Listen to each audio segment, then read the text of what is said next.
Hello friends, कैसे हो आप सब? Hope you all are doing well. हम यहाँ पे क्या डिस्कस करने वाले हैं? हम स्टार्ट कर रहे हैं यहाँ पे अमेंडमेंट्स विद अमेंडमेंट बुकलेट। ठीक है, अमेंडमेंट स्टार्ट करें with amendment booklet. It is relevant for the students appearing in their May 2023 examinations. उनके लिए रेलेवेंट अमेंडमेंट्स हम यहाँ पे डिस्कस करने वाले हैं। ठीक है, सो बेटा ये अमेंडमेंट बुकलेट आपके पास नहीं है तो मेरी वेबसाइट icleak.com से आप डाउनलोड कर सकते हैं। समरी बुक, क्वेश्चन बैंक, सारा कुछ डेटा जो है icleak.com पे अवेलेबल है, आप फ्री डाउनलोड से डाउनलोड कर सकते हैं। ठीक है, और आपको अगर नहीं मिले तो आप इस नंबर पे पिंग कर दीजिए, आपको व्हाट्सएप कर दिया जाएगा। ठीक है, अब यहाँ पे हम स्टार्ट करेंगे अमेंडमेंट। सबसे पहले स्टार्ट करेंगे बेटा हम क्या यहाँ पे सप्लाई चैप्टर के अमेंडमेंट से स्टार्ट करेंगे। सप्लाई चैप्टर के अमेंडमेंट से स्टार्ट करेंगे। कुछ क्लैरिफिकेशन नेचर के अमेंडमेंट्स है यहाँ पे। ठीक है, सो वो देखेंगे। Clarification with respect to what perquisite provided in terms of contractual agreement to employee not liable to GST। Issue क्या आया यहाँ पे भाई कि जो अलग अलग perquisite यहाँ एम्प्लॉयर अपने एम्प्लॉय को प्रोवाइड कर रहा है, ठीक है, कॉन्ट्रैक्चुअल एग्रीमेंट एंटर होकर, तो क्या वो जीएसटी के लिए लाइबल होंगे? क्या बात हुई? Whether various perquisite provided by the employer to its employee in terms of contractual agreement entered into between employer and employee are liable to GST or not। तो सबसे पहले हमारा ध्यान कहाँ जाएगा? शेड्यूल 3 हमने पढ़ा था। शेड्यूल 3 में हमारी क्या बात हुई है? जो भी सर्विसेज, क्या services by employee to employer in the course of और in relation to employment will not be considered as supply of goods or services. बात हुई थी हमारी ऑलरेडी। शेड्यूल 3 पे हमारा ध्यान गया। शेड्यूल 3 ने क्या बोला? Services by employee to employer in the course of or in relation to employment will not be considered as supply of goods or services. Hence, GST is not payable where services is provided in the course of or in relation to employment। यहाँ पे कोई भी services है तो क्या बोला, इस पे जीएसटी नहीं लगेगा। ये तो लीगल प्रोविजन हो गया शेड्यूल 3 का। अब यहाँ हमारी बात किससे रिलेटेड हो रही है? परक्विजिट से रिलेटेड हो रही है। परक्विजिट से रिलेटेड हो रही है। सो एनी परक्विजिट, कोई भी परक्विजिट हो ना भाई, कोई भी परक्विजिट हो, कौन प्रोवाइड कर रहा है? एम्प्लॉयर अपने एम्प्लॉय को। In terms of contractual agreement entered into between employer and employee are in lieu of what? Services provided by employer to employee in the relation to his employment. क्या माना जाएगा भाई? In the relation to its employment है। And hence perquisite provided by the employer to employee in the terms of contractual agreement entered into between the employer and employee will not be subjected to GST और GST नहीं लगेगा। बहुत simple था, हमारी ये बात already हुई थी। शेड्यूल 3 में हमने क्या पढ़ा था? जो भी सर्विसेज एम्प्लॉय अपने एम्प्लॉयर को दे रहा है इन द कोर्स ऑफ और इन रिलेशन टू एम्प्लॉयमेंट, उसे क्या बोला भाई? सप्लाई ही कंसिडर नहीं किया जाएगा। जब कोई चीज सप्लाई नहीं है तो जीएसटी का सवाल ही नहीं उठता। परंतु इंडस्ट्री में कंफ्यूजन हो रहा था कि भाई परक्विजिट का क्या होगा, तो गवर्नमेंट ने यहाँ पे क्लैरिफाई कर दिया। गवर्नमेंट ने बोला भाई परक्विजिट जो भी एम्प्लॉयर अपने एम्प्लॉय को दे रहा है कॉन्ट्रैक्चुअल एग्रीमेंट में ना, क्या बोला जाएगा? उसको in the relation to employment माना जाएगा और उस पर जीएसटी नहीं लगेगा।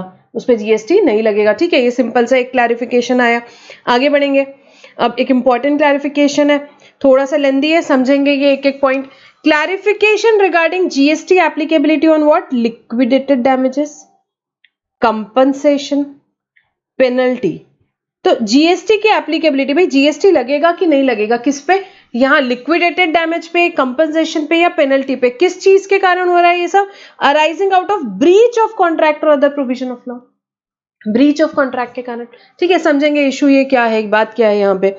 Weather clarification regarding GST applicability on liquidated damages, compensation and penalty arising out of breach of contract or other provisions of the law। देखेंगे क्या है, एक एक चीजें समझेंगे। आपको याद है हमने शेड्यूल 2 पढ़ा था।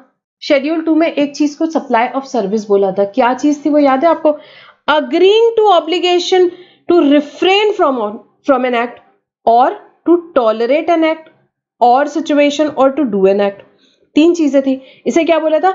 Supply of service. Supply of service बोला था शेड्यूल 2 ने। अगर ये सप्लाई है, अगर ये सप्लाई है तो शेड्यूल 2 ने क्या बोला? ये सप्लाई ऑफ सर्विस होगा। सप्लाई ऑफ सर्विस होगा। तीन चीजों की बात हुई यहाँ पे, तीन चीजों की बात हुई। क्या बात हुई? The expression agreeing to obligation to refrain from an act और टॉलरेट एन एक्ट और सिचुएशन हैज टू और to do an act has three limbs. पहली चीज, agreeing to obligation to refrain from an act. Refrain मतलब क्या होता है? To not do something, कुछ नहीं करने के पैसे मिल रहे हैं। बहुत बढ़िया, इससे ज्यादा चीज क्या चाहिए लाइफ में? ठीक है, तो तीन चीजों की बात हुई थी।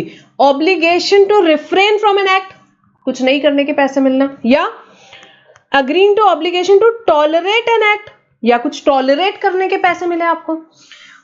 Agreeing to obligation to do an act, या कुछ करने के मिले। ठीक है, इसे क्या बोला भाई? अगर ये सप्लाई है अगर ये सप्लाई है तो क्या होगा, ये सप्लाई ऑफ सर्विस होगा। ये किसने बोला, शेड्यूल 2 ने बोला। हाँ, हमने बहुत अच्छे से पढ़ा हुआ है, इसमें कोई यहाँ पे कोई नई चीज नहीं है यहां तक, ठीक है। तो ये 3 पॉइंट है यहाँ पे, agreeing to obligation to refrain from an act और टू टॉलरेट एन एक्ट और टू डू एन एक्ट। इसे क्या बोला है, अगर ये सप्लाई है तो सप्लाई ऑफ सर्विस होगा। एक एक पॉइंट समझेंगे पहले। सबसे पहले refrain from an act, refrain मतलब क्या हुआ, हमने देखा कुछ नहीं करने के पैसे मिलते हैं, जो कुछ नहीं करने के पैसे मिलते हैं। The above includes example of activities such as non compete agreement where one party agrees not to compete with the other party in a product, service or geographical area against consideration paid by the other party। Cable वाला example हमने देखा था कि भाई आप मेरे area में cable connection ना लगाएं, ठीक है, मैं यहाँ पे ऑपरेट कर रहा हूँ, मेरे एरिया में, मेरे ज्योग्राफिकल एरिया में आप अपना केबल कनेक्शन ना लगाएं, मैं आपको उसके लिए क्या दे रही हूँ, 50 लाख रुपए दे रही हूँ, मैं आपको 50 लाख रुपए दे रही हूँ, ठीक है। तो ये क्या हुआ, agreeing to obligation to refrain from an act. तो पैसा मिला किस चीज के लिए, रिफ्रेन फ्रॉम एन एक्ट के लिए, नॉन कंपीट एग्रीमेंट। आप मेरे प्रोडक्ट में डील ना करो, आप मेरे सर्विस में डील ना करो, आप मेरे ज्योग्राफिकल एरिया में डील ना करो, तो मैंने आपको पैसे दिए। Another example would include activities such as builder refraining from constructing more than a certain number of floors even though permitted to do so by the municipal authority against compensation paid by neighboring house project which wants to protect its sunlight, ठीक है, from its sunlight। तो ये अलग अलग example दिए हुए हैं। क्या हुआ भाई, बिल्डर को हमने बोला कि आप यहाँ सिर्फ 10 फ्लोर तक के बनाएंगे, ऊपर के 3 फ्लोर नहीं बनाओगे। बाजू वाली सोसाइटी ने बोला कि हम आपको यहाँ पे 5 करोड़ रुपए देते हैं, आप आगे के ऊपर के 3 फ्लोर आपको परमिटेड होंगे अथॉरिटीज से, पर आप नहीं बनाओगे, क्योंकि आप बनाओगे तो हमारी सोसाइटी में क्या होगा, सनलाइट नहीं आएगा। ठीक है भाई, बिल्डर को पैसे मिल गए 5 करोड़, किस चीज के लिए, कुछ नहीं करने के लिए। क्या नहीं करने के लिए, ऊपर 3 फ्लोर की परमिशन होने के बाद भी वहां पे कंस्ट्रक्शन नहीं करने के लिए बिल्डर को 5 करोड़ रुपए मिल गए। क्या किया उसने, रिफ्रेन फ्रॉम एन एक्ट के। और an industrial unit refraining from manufacturing activity during certain hours against agreed compensation paid by neighboring school which wants to avoid noise during these hours। या बाजू में एक इंडस्ट्रियल यूनिट है, उनको बोला कि भाई आप यहाँ पे दोपहर में 1 से 4 यहाँ पे क्या ना करें, यहाँ पे कोई भी यहाँ पे एक्टिविटी ना करें, सो दैट हल्ला नहीं होगा, नॉइज नहीं होगा, हमारे स्कूल में जो बच्चे पढ़ रहे हैं उनको डिस्टर्ब नहीं होगा। यूनिट को दे दिया यहाँ पे 50 लाख रुपए। कर सकती थी यूनिट, बिल्कुल कोई दिक्कत नहीं, उसको सारा कुछ अलाउड है, पर उन्होंने वहां पे काम क्यों नहीं किया, क्योंकि हमको स्कूल वालों ने पैसे दे दिए, बोले कि नहीं यहाँ पे नॉइज होता है यहाँ पे, तो आपको इस टाइम पे, हमारे स्कूल के टाइम पे आपको ये काम नहीं करना है। तो ये सारे अलग अलग एग्जांपल्स दिए, ये आपको सिचुएशन समझा रहे हैं। इसके बाद हम समझेंगे जीएसटी इंप्लीकेशंस पे कैसे आते हैं। तो यहाँ पे क्या हुआ, refrain from an act, simple सी बात, कुछ नहीं करने के पैसे मिल रहे हैं आपको, कुछ नहीं करने के पैसे मिल रहे हैं। सेकेंड चीज होगी टॉलरेट एन एक्ट, इसके भी पैसे मिलते हैं। Agreeing to obligation to tolerate an act और सिचुएशन, इसमें कैसे एग्जांपल आएंगे देखेंगे। This would include the case where a shopkeeper allowing a hawker to operate from the common pavement in front of the shop against a monthly payment by the hawker. ठीक है, तो यहाँ पे क्या हुआ भाई, शॉपकीपर ने अलाउ कर दिया यहाँ पे किसको, हॉकर को, यहाँ पे फेरी वाले को, क्या कि भाई ठीक है यहाँ पे तू मेरी शॉप के सामने से यहाँ पे काम कर ले, कोई बात नहीं है, तू क्या करना, मुझे ये मंथली पेमेंट दे देना। क्या किया उसने, टॉलरेट किया उसको, टॉलरेट किया उसको, और उसके बदले में क्या ले लिया, पैसे ले लिया। या एक residential welfare association tolerating use of loud speakers for early morning prayers by the school paying an agreed sum to the residential welfare association as compensation. यहाँ पे रेसिडेंट वेलफेयर एसोसिएशन ने क्या बोला कि भाई ठीक है, यहाँ पे क्या हो रहा है, लाउड स्पीकर चला रहे हो तुम सुबह सुबह स्कूल में मॉर्निंग प्रेयर्स के लिए, हमको साल के यहाँ पे आप 10 लाख रुपए दे दो, हम कुछ नहीं यहाँ पे आपको प्रॉब्लम क्रिएट करेंगे। पैसे मिले किस चीज के लिए, कुछ टॉलरेट करने के लिए पैसे मिले, कुछ टॉलरेट करने के लिए पैसे मिले। ठीक है, और तीसरी चीज obligation to do an act, agreeing to obligation to do an act. This would include cases where industrial unit agrees to install equipment for zero emission discharge at the best of RWA of a neighboring residential complex against consideration paid by RWA, even though the emission discharge from the industrial unit was within the permissible limit and there was no legal obligation upon individual unit to do so. यहाँ पे क्या बात हुई कि भाई for example एक industrial unit है, बाजू वाली सोसाइटी ने बोली कि भाई ये जो भी आपके यहाँ पे यूनिट से डिस्चार्ज वगैरह निकलता है उसके लिए आप क्या करो, यहाँ पे कोई इक्विपमेंट इंस्टॉल करो। कोई लॉ के तरफ से उनको यहाँ पे कोई कंपल्शन नहीं था, बिल्कुल वहां पे कोई लीगल ऑब्लिगेशन नहीं था, तो भी बाजू वाली सोसाइटी ने बोली नहीं ये डिस्चार्ज होता है, हमको नहीं चलता, आप ये लो हमसे 10 लाख रुपए और आप क्या करो यहाँ पे इंस्टॉल करो अपने यूनिट में ताकि कुछ डिस्चार्ज ना हो, यहाँ पे कुछ डिस्चार्ज ना हो। इंडस्ट्री यूनिट ने बोला ठीक है भाई पैसे दे रहे हो, हमारी क्या जा रही है, हमने कर लिया, पर क्या कुछ करने के पैसे मिले, agreeing to obligation to do an act, तो हमारी बात क्या हुई थी, शेड्यूल 2 ने क्या बोला था कि भाई अग्रीइंग टू, यहाँ पे ये तीनों भी चीजों के लिए उन्होंने क्या बोला कि भाई ये अगर सप्लाई होगा तो क्या बोला जाएगा, सप्लाई ऑफ सर्विस बोला जाएगा, सप्लाई ऑफ सर्विस बोला जाएगा। ये कुछ नया नहीं है, ये हमने ऑलरेडी पढ़ा था। Now above 3 activities must comply with the following conditions. भाई 2 कंडीशन दी हुई है, 2 कंडीशन दी गई है, वो फुलफिल होगी तो ही ये क्या होगा, यहाँ पे शेड्यूल 2 पैरा 5 जो है वहां पे ये फॉलो होगा, इसे सप्लाई ऑफ सर्विस तभी बोला जाएगा। ये तीनों भी केसेस में 2 कंडीशंस फुलफिल होनी चाहिए। क्या देखेंगे, देयर मस्ट बी एक्सप्रेस्ड और implied agreement of contract must exist. So above 3 activities must be under an agreement or contract to fall within the ambit of para 5e of schedule 2। ठीक है, तो para 5e schedule 2 में follow होने के लिए क्या होना चाहिए भैया, एग्रीमेंट या कॉन्ट्रैक्ट होना चाहिए, एग्रीमेंट या कॉन्ट्रैक्ट होना चाहिए, एक्सप्रेस और इंप्लाइड एग्रीमेंट या कॉन्ट्रैक्ट होना चाहिए।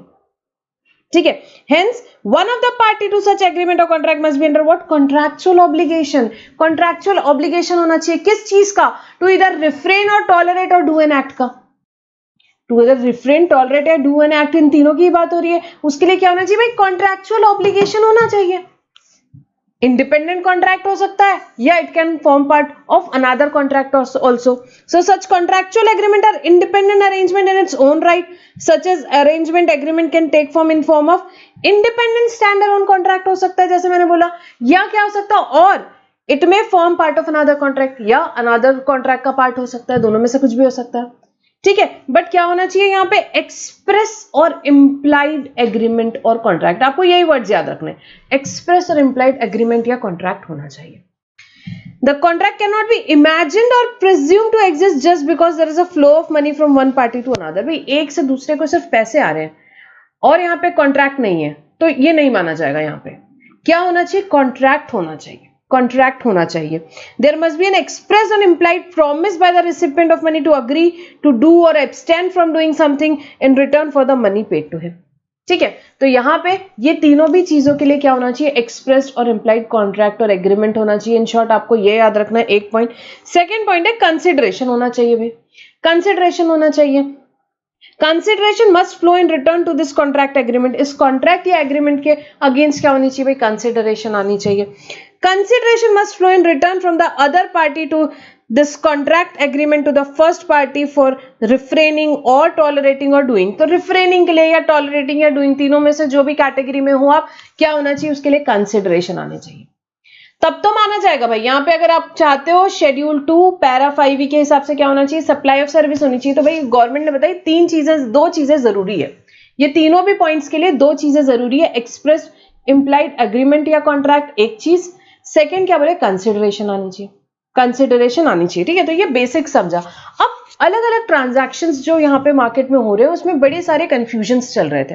ठीक है, जैसे कि लिक्विडेटेड डैमेजेस से रिलेटेड हुए, यहाँ पे चेक डिसऑनर से related, penalty for imposition of penalty impose for violation of law and so on, ऐसे कुछ कुछ चीजें थी, बड़ी कॉमन सी हैं, पर उसमें बड़े सारे कंफ्यूजन्स चालू थे मार्केट में कि भाई यहाँ पे इसकी टैक्सेबिलिटी कैसी होनी चाहिए, जीएसटी लगना चाहिए नहीं लगना चाहिए, बड़े सारे ओपिनियन थे। इसलिए गवर्नमेंट ने ये क्लैरिफिकेशन लाया और गवर्नमेंट ने बताया कि भाई कभी जीएसटी लगना चाहिए, कब जीएसटी नहीं लगना चाहिए। पर अब इसमें ये क्लैरिफिकेशन तो आ गया, उसके बाद भी अभी भी आज भी हमें एग्जाम में जो ये क्लैरिफिकेशन में है उसी तरह से आंसर लिखना है, उसी तरह से हमें सब कुछ प्रेजेंट करना है।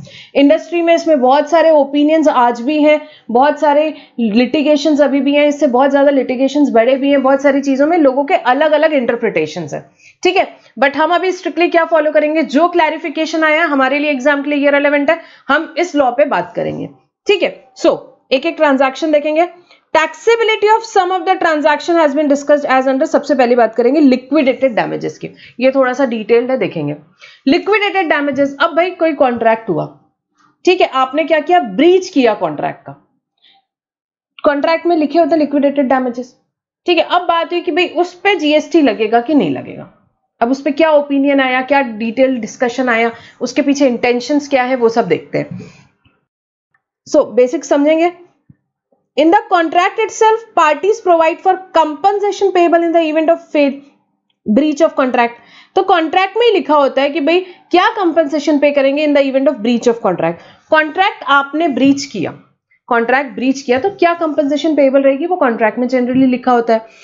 कॉन्ट्रैक्ट का एसेंस क्या है, performance being the essence of contract. भाई मैं अगर आपके साथ कोई कॉन्ट्रैक्ट करेंगे, हम यहाँ पे कोई कॉन्ट्रैक्ट करें तो हम क्या मानेंगे कि ये कॉन्ट्रैक्ट परफॉर्म होना ही चाहिए, ठीक है। परफॉर्मेंस क्या है, एसेंस है, हाँ बिल्कुल है।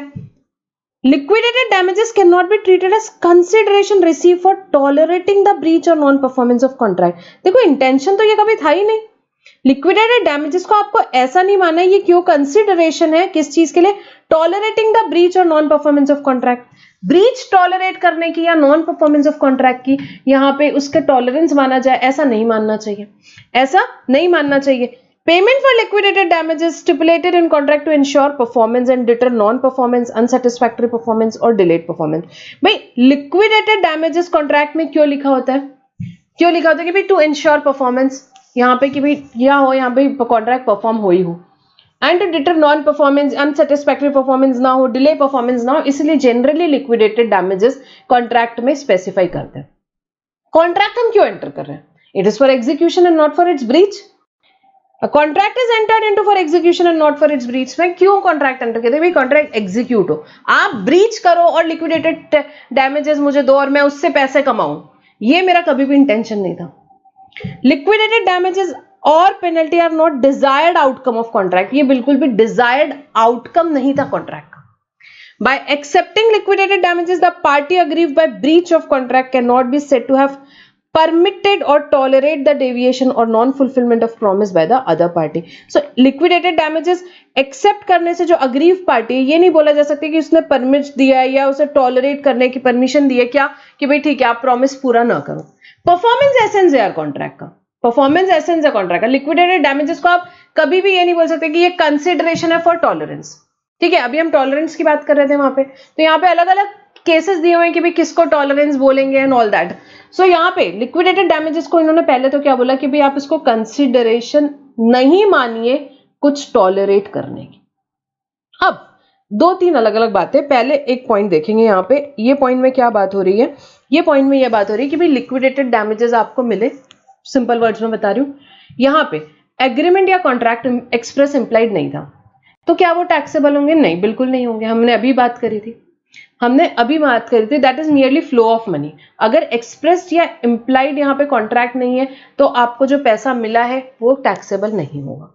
एक बार पढ़ेंगे, where amount paid as liquidated damages is an amount paid only to compensate for injury, loss, damage suffered by agreed party due to breach of contract and there is no agreement express implied by the aggrieved party receiving liquidated damages to refrain from या tolerate an act or do something for the party। क्या बात है कि भाई liquidated damages आपको दिए गए, कोई आपने इंजरी हुई, कोई लॉस हुआ अग्रीव पार्टी को, तो दूसरी पार्टी ने क्या किया, लिक्विडेटेड डैमेजेस दिए जरूर, बट कोई एग्रीमेंट नहीं था, एक्सप्रेस या इंप्लाइड एग्रीमेंट नहीं था। देन किस चीज के लिए, टू रिफ्रेन या टॉलरेट या do anything for the party paying the liquidated damages. In such cases liquidated damages are merely flow of money from the party who causes breach of contract to the party who suffers loss or damage due to breach। Such payment do not constitute consideration for supply and are not taxable। तो उन payments को क्या बोला है कि भाई ये consideration नहीं है सप्लाई के लिए और ये टैक्सेबल नहीं होंगे, ये कंसिडरेशन नहीं है और ये टैक्सेबल नहीं होंगे। बहुत सिंपल वर्ड्स में बोल दिया कि ये कंसिडरेशन नहीं है और ये टैक्सेबल नहीं होंगे। ऑब्वियसली हमारी सिंपल सी बात हुई है, दो चीजें तो बड़ी इंपॉर्टेंट है, क्या, एक्सप्रेस और इंप्लाइड कॉन्ट्रैक्ट एंड एग्रीमेंट, और सेकंड कंसिडरेशन आना चाहिए। सिर्फ पैसा आया और कॉन्ट्रैक्ट में नहीं था एक्सप्रेस या इंप्लाइड, तो क्या वो टैक्सेबल होगा, नहीं होगा। ये एक बात हुई थी, ठीक है। तो यहाँ पे जब कॉन्ट्रैक्ट एग्जिस्ट नहीं कर रहे और आपको डैमेजेस मिले हैं तो उस केस में क्या वो टैक्सेबल होंगे, तो नहीं होंगे, एक ये बात हुई। अब लिक्विडेटेड डैमेजेस के एग्जाम्पल क्या क्या हो सकते देखेंगे। Damage resulting from damage to property, negligence, piracy, unauthorised use of trade name, copyright, ये सब कुछ क्या हो सकते हैं भाई, लिक्विडेटेड डैमेजेस हो सकते हैं। Penalty stipulated in contract for delay construction of houses and so on, ये अलग अलग केसेस में लिक्विडेटेड डैमेजेस हो सकते हैं। अब लिक्विडेटेड डैमेजेस को सप्लाई ट्रीट करना है या नहीं करना है, सप्लाई ट्रीट करना है कि नहीं करना है, तो हमारी सबसे पहले क्या बात हुई थी, कॉन्ट्रैक्ट हमने क्यों एंटर किया था, परफॉर्म करने के लिए। ये लिक्विडेटेड डैमेजेस आपको कंसिडरेशन नहीं बोलोगे कि टॉलरेंस के लिए आपको कंसिडरेशन नहीं। अब इस केस में क्या इंपॉर्टेंट है, देखो ये इंपॉर्टेंट चीज है। अब the key in such cases is to consider whether the impulse payment constitute consideration for another independent contract। ये जो पैसा आ रहा है ये जो पैसा आ रहा है, क्या ये कॉन्स्टिट्यूट करता है कंसिडरेशन किसी और इंडिपेंडेंट कॉन्ट्रैक्ट के लिए, फॉर टॉलरेटिंग एन एक्ट या सिचुएशन, या refraining from doing an act या और सिचुएशन, और सिंपली डूइंग एन एक्ट। किसी और इंडिपेंडेंट कॉन्ट्रैक्ट के लिए क्या ये कंसिडरेशन है रिफ्रेनिंग की या टॉलरेंस की या डू एन एक्ट की? If the answer is yes तो ये सप्लाई होगा, चाहे ये किसी भी नाम से बोले, otherwise it is not in supply. तो अगर किसी इंडिपेंडेंट कॉन्ट्रैक्ट के लिए, वापस ध्यान से सुनना, अगर ये जो आपको पैसा मिल रहा है ये किसी और इंडिपेंडेंट कॉन्ट्रैक्ट के लिए, क्या है भाई, पैसा मिला है किस चीज के लिए, या तो कोई चीज टॉलरेट करने के लिए, या रिफ्रेन करने के लिए, या डू एन एक्ट के लिए। अगर हाँ तो ये सप्लाई होगा, अगर नहीं तो ये सप्लाई नहीं होगा, अगर नहीं तो ये सप्लाई नहीं होगा। अब इसमें बेटा बहुत सारे इफ्स एंड बट्स हैं, इंडस्ट्री में बहुत सारे डिस्कशन चल रहे हैं, लिटिगेशन का मैटर है, हम उन सब पे नहीं जाएंगे। आपको एग्जाम में अगर लिक्विडेटेड डैमेजेस पे पूछा तो आपको यही लिखना है, यही लिखना है, ठीक है। नेक्स्ट पॉइंट पढ़ेंगे, check dishonour, fine or penalty. अब इस पे भी बहुत सारे लिटिगेशंस है, बट अगेन मैं आपको यही बोलूंगी, यहां जो लिखा है हमको एग्जाम के हिसाब से इतना ही रिलेवेंट करना है, बहुत सारे अलग अलग इंटरप्रिटेशंस है, उसमें हम अभी नहीं जाएंगे। The supplier wants payment to be received on time। अब ये किसकी बात हो रही है, देखो किसकी टैक्सेबिलिटी की बात कर रहे हैं, चेक डिसऑनर हो गया, फाइन पेनल्टी, ये सब चीजें की बात हो रही है। तो उस केस में आपका चेक डिसऑनर हो गया और उस केस में फाइन या पेनल्टी लगी, तो उस केस में इसकी टैक्सेबिलिटी की क्या बात होगी। अगेन यहां क्या क्लैरिफिकेशन दिया कि भाई सप्लायर का इंटेंशन क्या था कि उसको पैसा मिल जाए, उसको पैसा मिल जाए, उसका और कोई इंटेंशन नहीं था, वो नहीं चाहता था कि चेक डिसऑनर हो, ठीक है। So the supplier wants payment to be received on time and does not want check dishonor। उसको कोई check dishonor का यहाँ पे नहीं था कि भाई हो। Here there is no express or implied or willingness on the part of supplier that he would tolerate deposit of invalid, fake, unworthy instrument in the form of check dishonor। ऐसा कहीं नहीं था कि भाई वो टॉलरेट करने के लिए आपको यहाँ पे क्या कर रहे हैं कि हाँ मैं ये टॉलरेट कर दूंगा, आप कर दो यहाँ पे क्या फेक इंस्ट्रूमेंट डिपॉजिट, ऐसा था क्या? ऐसा बिल्कुल नहीं था, ठीक है। कोई चीज टॉलरेट करने के यहाँ पे ऐसे नहीं ले रहा है वो। There is no express or implied or willingness on the part of supplier that he would tolerate deposit of invalid, fake, unworthy instrument in the form of cheque dishonour. So ये जो फाइन या penalty लगा रहा है आपको, या supplier लगा रहा है या बैंकर लगा रहा है, the fine or penalty the supplier or banker imposes for dishonour, it is what, it is penalty impose for not tolerating. ये पेनल्टी क्यों लगती है? For not tolerating, penalising and thus deterring and discouraging such act or situation। Tolerate नहीं करने की आपको यहाँ पे क्या की गई, पेनल्टी लगाई है ताकि ऐसे एक्ट्स ना करें, इसीलिए ये फाइन या पेनल्टी लगाई जाती है ताकि कोई ऐसे यहाँ पे चेक्स ना दे। Hence check dishonor, fine or penalty is not a consideration for any service and not taxable। तो ये टॉलरेट करने के पैसे नहीं है, तो यहाँ फॉल ही नहीं होगा, और इसे क्या बोला, ये टैक्सेबल नहीं होगा, इसे नहीं माना जाएगा कंसिडरेशन जो मिला है किस चीज के लिए, टुवर्ड्स टॉलरेंस मिला है, ठीक है, और इसे टैक्सेबल नहीं माना जाएगा, ठीक है। अभी देखो हम क्या बात कर रहे हैं, वो जो तीनों पॉइंट्स थे, तो उसमें जो टॉलरेट वाला पॉइंट था, क्या ये जो पॉइंट दिया हुआ है, क्या इसको उसके टुवर्ड्स आप मान सकते हो, क्या उसके टुवर्ड्स मान सकते हो सप्लाई ऑफ सर्विस? तो यहाँ बोला कि नहीं, उसको सप्लाई ऑफ सर्विस उसके टुवर्ड्स नहीं मान सकते और टैक्सेबल नहीं रख सकते, क्योंकि ये पैसा टॉलरेट करने के लिए लिया ही नहीं गया है, ठीक है। ये तो जस्ट क्यों लिया था हमने, हम डिस्करेज करना चाहते थे वो एक्ट और सिचुएशन, इसीलिए यहाँ पे क्या किया गया था, चेक डिसऑनर का यहाँ पे फाइन या पेनल्टी लगाया गया था। सो इन शॉर्ट अगर देखा जाए तो क्या है, it is not for its tolerance and it is not taxable. लिख लो बाजू में, it is not taxable. Penalty impose for violation of laws. बहुत सारे गवर्नमेंट लॉज बनाती है, उसको आपने वायलेट किए, उसको आपने वायलेट किए, उससे लिए गवर्नमेंट ने आपसे पैसा लिया, तो क्या उससे सप्लाई माना जाएगा? क्या उस पर जीएसटी लगेगा कि नहीं? फिर से सवाल ये आया। आपने ट्रैफिक लाइट तोड़ी, अब उसे क्या माना जाएगा? ठीक है। So penalty impose for violation of law such as traffic violations or violation of pollution norms are not considered for any supply received, hence not taxable. So अगर आप यहाँ पे कोई भी laws violate करते हो और उसके towards गवर्नमेंट ने आपसे पैसा लिया है, तो वो ये नहीं माना जाएगा कि उन्होंने कुछ यहाँ पे आपको सर्विस सप्लाई करी है और वो टैक्सेबल नहीं होगा. अगेन वही पॉइंट है कि लॉ जो बनाए जाते हैं वो आपके यहाँ पे टॉलरेट करने के लिए नहीं बनाया जाता. Laws are not frame for tolerating their violation. किस लिए बनते हैं? They stipulate penalty not for tolerating violation but for not tolerating, penalizing and deterring such violation. Same thing, there won't be any agreement between the government and violator specifying the violation would be allowed or permitted against payment of fine or penalty. Government और violator के बीच में ऐसा कोई agreement नहीं होता है कि भाई आप लॉ तोड़ो, हम उसे टॉलरेट करेंगे और उसको टॉलरेट करने के पैसे लेंगे. ऐसा कोई यहाँ पे एग्रीमेंट या कॉन्ट्रैक्ट नहीं है और इंटेंशन भी नहीं है वहां पे कि टॉलरेट करने के पैसे दिए जाएंगे. तो उसे बोला ही नहीं जा सकता कि टॉलरेट के लिए पैसे हैं. Hence such fines, penalty chargeable by government, local authority imposed for violation of statute, bylaws, rules, regulation are not liable to GST.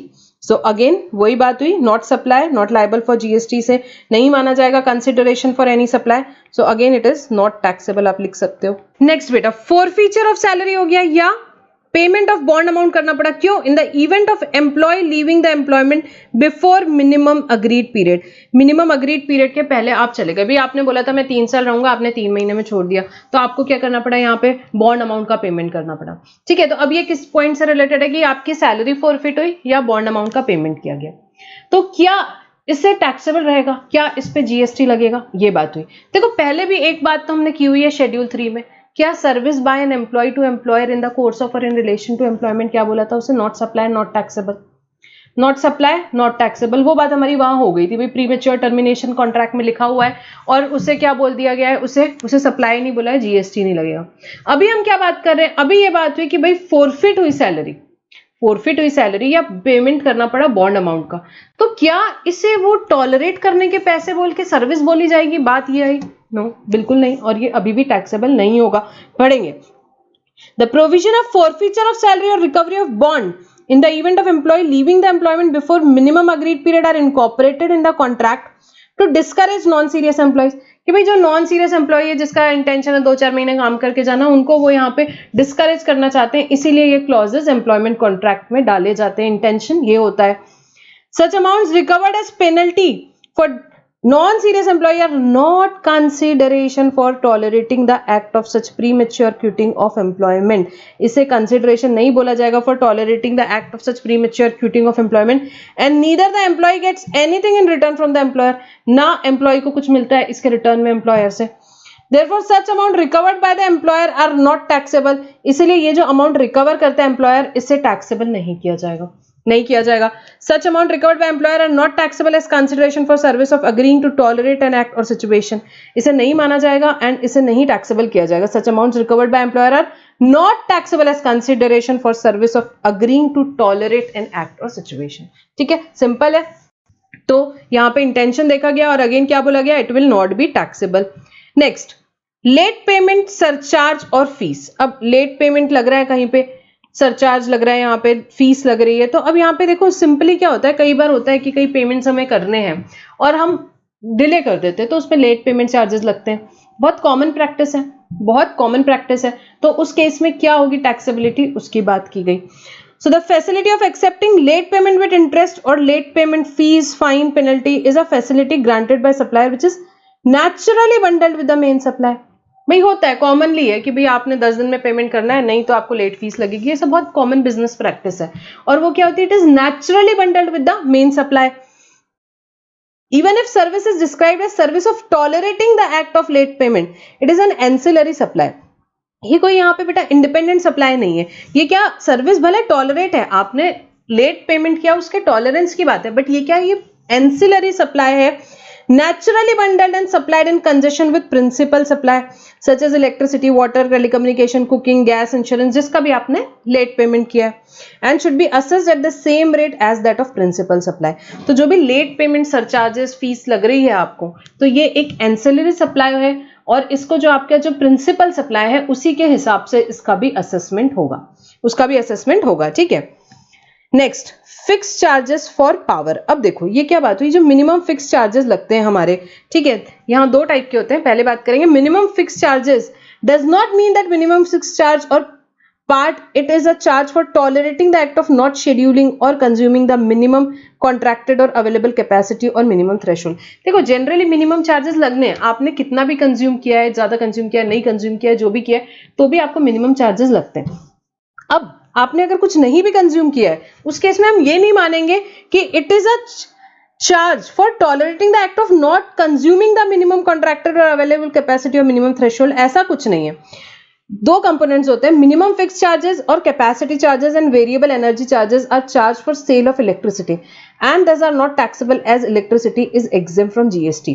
तो यहाँ पे इसकी बात आई थी कि ये जो फिक्स चार्जेस होते हैं पावर के, मिनिमम चार्जेस हो गए एंड ऑल दैट, इसके टैक्सेबिलिटी की बात आई थी। तो भाई जब इलेक्ट्रिसिटी यहाँ पे हमारी एग्जेम्प्ट रहेगी तो ये सारे जो चार्जेस रहेंगे ये भी एग्जेम्प्ट रहेंगे। इसको कोई आप अलग नहीं बोलो कि ये टॉलरेट करने के पैसे हैं, ठीक है, टॉलरेट करने के पैसे हैं कि आपने कंज्यूम नहीं किया तो उसके टॉलरेट नहीं करने के पैसे हैं, ऐसे नहीं बोला जाएगा।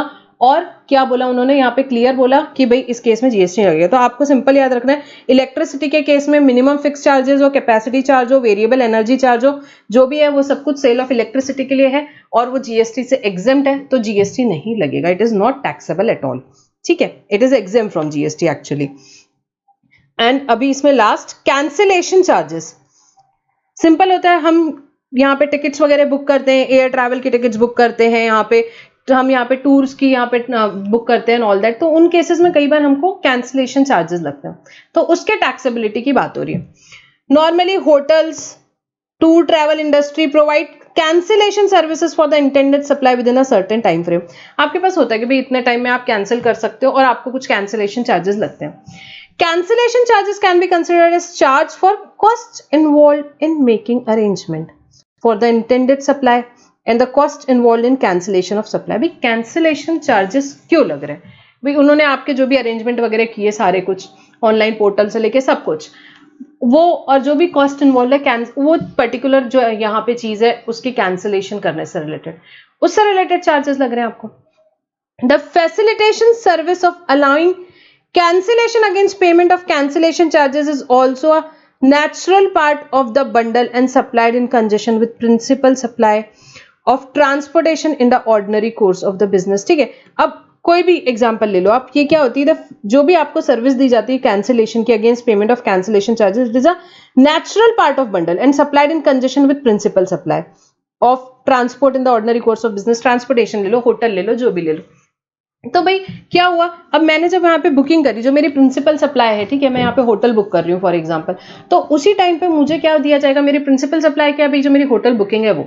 बट क्या मैं उसे कैंसिल कर सकती हूँ? बिल्कुल, कैंसिलेशन चार्जेस पे करके मैं उसे कैंसिल कर सकती हूँ। तो जो कैंसिलेशन चार्जेस है वो क्या हो गए बेटा, it is natural part of the bundle और ये से सप्लाई किया जाता है क्या, in conjunction with the principal supply.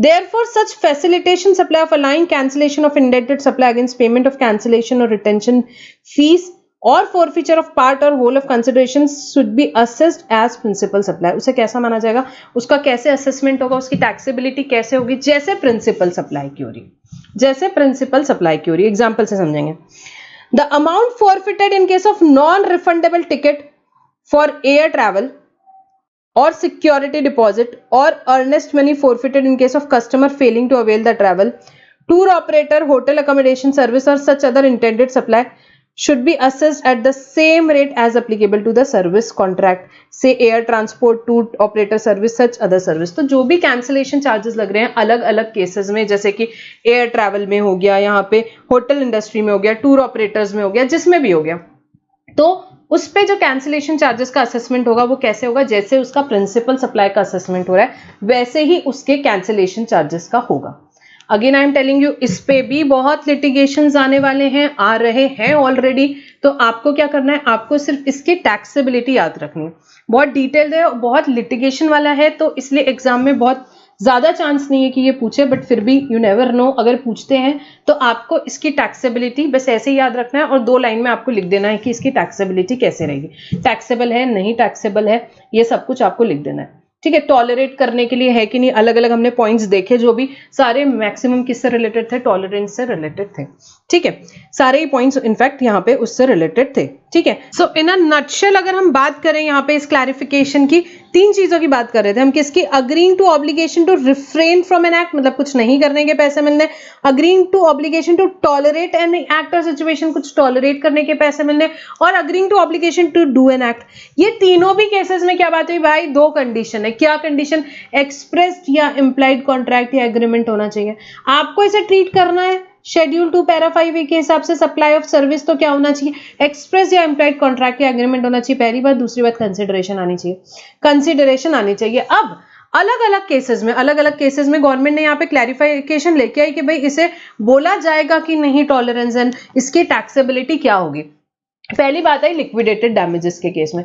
Liquidated damages के केस में गवर्नमेंट ने क्या बोला, भाई परफॉर्मेंस एसेंस है कॉन्ट्रैक्ट का, आप इसे नहीं बोल सकते कंसिडरेशन किस चीज के लिए, टॉलरेटिंग द ब्रीच और नॉन परफॉर्मेंस, ठीक है। हमने कॉन्ट्रैक्ट क्यों एंटर किया था, एग्जीक्यूशन के लिए डिजायर्ड आउटकम नहीं थे हमारे लिक्विडेटेड डैमेजेस, ठीक है।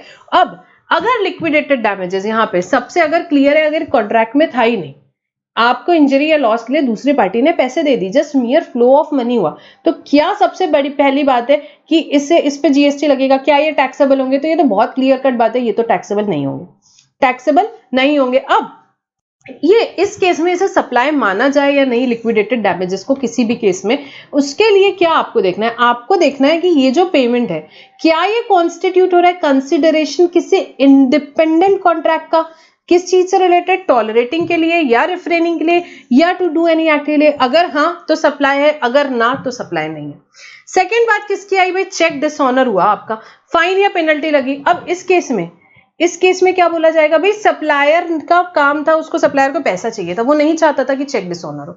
इस केस में भी क्या बोला गया, इसे नहीं माना जाएगा कंसिडरेशन किसकी, आपने कुछ टॉलरेट करने के लिए लिया, बिल्कुल भी नहीं है। उल्टा ये क्यों लगाया गया था फाइन पेनल्टी, ताकि हमें ये चीजें टॉलरेट नहीं करनी पड़े और डिस्करेज हो ये सिचुएशन। तो अगेन इसे नहीं माना जाएगा, not consideration for such service, और इसे टैक्सेबल नहीं किया जाएगा। थर्ड पॉइंट किसका आया, आपने कोई वायलेशन किया, किस चीज का, कोई भी लॉ का आपने वायलेशन किया, तो उस केस में टैक्सेबिलिटी क्या रहेगी। अगेन आपके लॉज किसके लिए बनते हैं, यहाँ पे laws are framed not frame for tolerating their violation, तो अगेन उसे नहीं बोल सकते, और ये भी नहीं रहेगा नॉट लाइबल टू टैक्स, इसे नहीं बोला जाएगा कि ये टॉलरेट करने के आपको पैसे दिए गए, तो अगेन ये नहीं होगी सर्विस और इसे नहीं टैक्सेबल किया जाएगा। देन फॉरफीचर ऑफ सैलरी और पेमेंट ऑफ बॉन्ड अमाउंट हमारी बात हुई, इसे भी क्या नहीं माना जाएगा, इसे नहीं माना जाएगा पैसा जो एम्प्लॉयर ने एम्प्लॉय से किस चीज के लिए लिया है, ये नहीं टैक्सेबल होगा as consideration for service of agreeing to tolerate any act और सिचुएशन। कोई भी एक्ट या सिचुएशन को टॉलरेट करने के पैसे नहीं माने जाएंगे और इसे नहीं टैक्सेबल किया जाएगा। लेट पेमेंट सरचार्ज या फीस, यस बिल्कुल होता है, नेचुरली बंडल्ड होता है, एंसिलरी सप्लाई है ये, इसे कैसे असेस किया जाएगा, as principal supply. Fix charges for power जो है, अगेन इलेक्ट्रिसिटी के चार्जेस है, एग्जेम्प्ट है जीएसटी के लिए, चाहे वो फिक्स चार्जेस हो, चाहे वो वेरिएबल चार्जेस हो, चाहे वो यहाँ पे कोई भी चार्जेस हो। Then last point cancellation charges से रिलेटेड था, उसमें हमने क्या पढ़ा, अगेन इसे भी कैसे असेस करना है, एज अ प्रिंसिपल सप्लाई, ठीक है। तो जो भी कैंसिलेशन चार्जेस लग रहे हैं, किसी भी टूर इंडस्ट्री की बात की, होटल की बात की, हर केस में इसे क्या माना जाएगा, इसे माना जाएगा क्या, इसे असेस किया जाएगा एज अ प्रिंसिपल सप्लाई, ठीक है। सो ये कंप्लीट होता है। सो बेटा सप्लाई चैप्टर से रिलेटेड सिर्फ यही अमेंडमेंट्स थे, यहाँ पे हम हमारा डिस्कशन स्टॉप करेंगे, अगले वीडियो में आगे के अमेंडमेंट्स देखेंगे। So will stop our discussion over here. Thank you for now.